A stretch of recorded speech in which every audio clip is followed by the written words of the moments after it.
খুলনা বাগেরহাটের ফকিরহাট উপজেলার আন্তর্জাতিক খ্যাতিসম্পন্ন টেকাটিয়া দেয়াপাড়া দারুল কুরআন হাফিজিয়া মাদ্রাসায় বার্ষিক ওয়াজ মাহফিল অনুষ্ঠিত হয়েছে। উক্ত মাহফিলে প্রধান বক্তা হিসেবে বক্তৃতা করেন রূপসা মার্কাজুল হুদা মাদ্রাসার মুহতামিম বিশিষ্ট আলেমে দিন মুফতি আনিসুর রহমান। তেলাওয়াত করেন উক্ত মাদ্রাসার ছাত্র আন্তর্জাতিক সৌদি এম্বাসির হেফজ প্রতিযোগিতার প্রথম স্থান অধিকারী হাফেজ মোহাম্মদ সাকিব উদ্দিন। এ সময় উপস্থিত ছিলেন টেকাটিয়া মাদ্রাসার মুহতামিম হাফেজ কারি আবু হানিফ শেখ, হাফেজ আবুল হাসান, নাইম শফিকুল ইসলাম, তামিম হুসাইন, শরীফুল ইসলাম, রাশিদুল ইসলাম, প্রতিষ্ঠাতা মাওলানা আব্দুল খালেক সহ আরো অনেকে।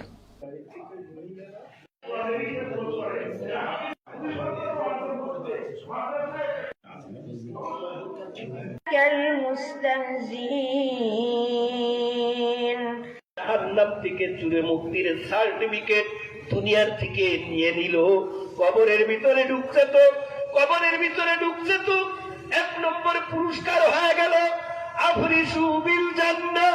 ওই ব্যক্তির জন্য জান্নাতের বিছানা তার কবরের ভিতরে বিছায় দাও। ওয়া আলবিসু বিল জান্নাহ।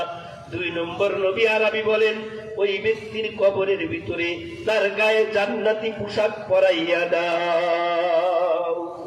কোরআন সিনার ভিতরে আছে এই সমস্ত ব্যক্তির মহাব্বত দিলের ভিতরে রাখা লাগবে না লাগবে না? কি কর আলেম ওলামা দেখলে তো এক শ্রেণীর মানুষ আছে কার ভিতরে কসলানো মানুষ দুনিয়ার বুকে আছে না নাই? সমাজের ভিতরে আছে না নাই? এলাকার ভিতরে আছে না নাই?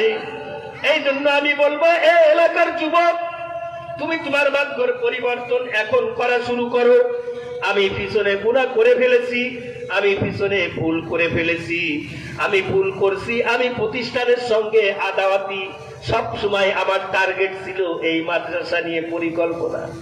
আমার টার্গেট ছিল কোন হুজুরকে বেয়াদবিমূলক আচরণ করা যায়, কোন হুজুরের সঙ্গে নিজের বেয়াদবিকে জাহের করা যায়। এই জন্য আমি সার্বক্ষণিক নিজেকে প্রস্তুত রাখতাম।